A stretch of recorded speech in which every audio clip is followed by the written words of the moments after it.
Good evening मेरे प्यारे दोस्तों। आपके अपने YouTube channel mister Ramesh Shastri में आप सभी का हार्दिक अभिनंदन है।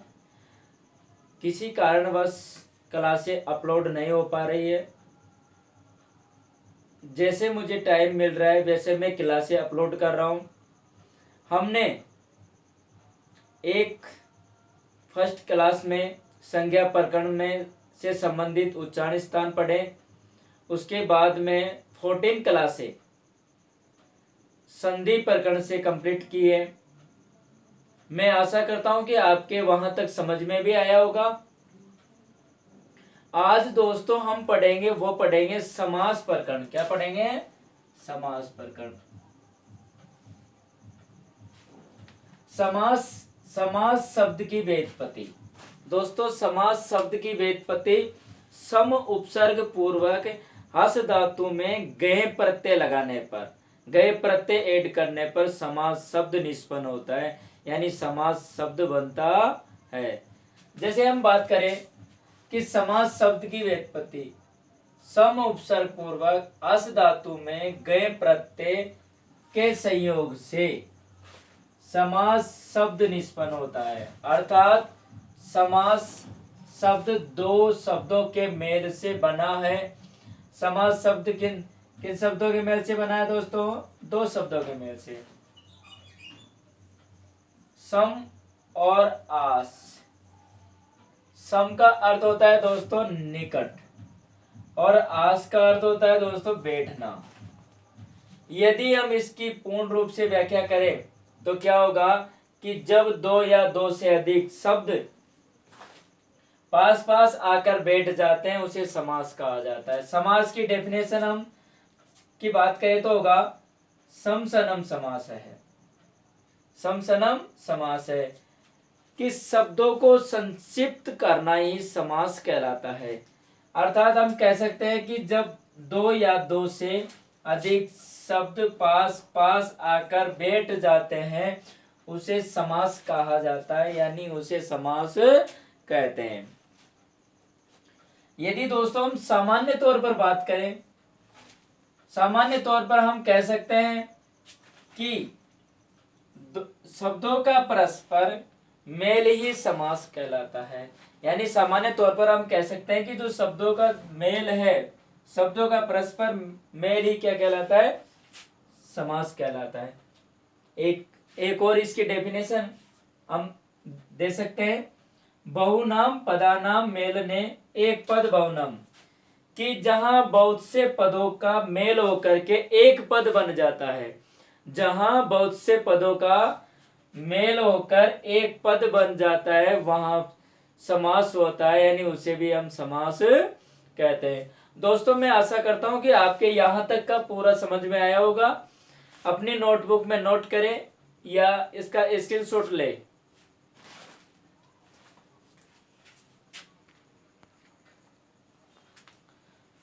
आपने नोट किया होगा दोस्तों। अब हम बात करते हैं कि समास शब्द, समास कति प्रकार सन्ति।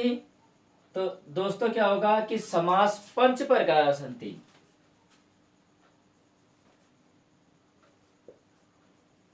समास है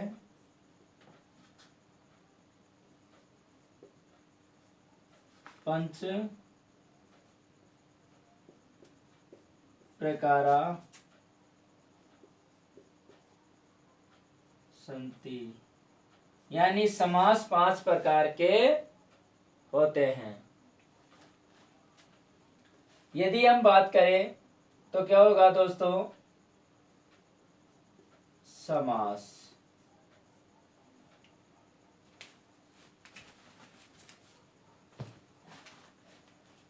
समास की हम व्युत्पत्ति की बात करें तो पहला जो समास होगा दोस्तों होगा आपका केवल समास। केवल समास। दूसरे नंबर का होगा दोस्तों अव्ययीभाव समास। अव्ययीभाव समास।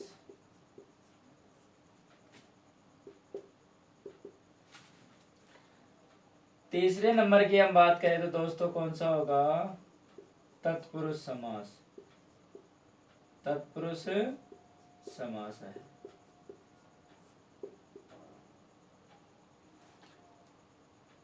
और चौथे नंबर की हम बात करें दोस्तों तो आपका होगा द्वंद्व समास।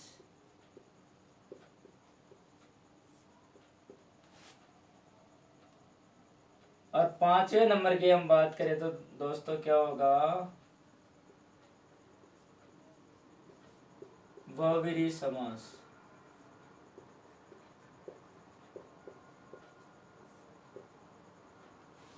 अब दोस्तों इसमें हम पढ़ते हैं कि कर्मधारय यहां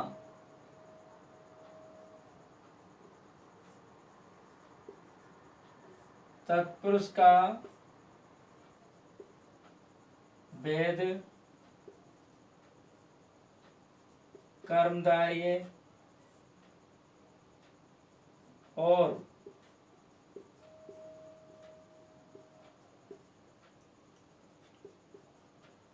कर्मधारय का भेद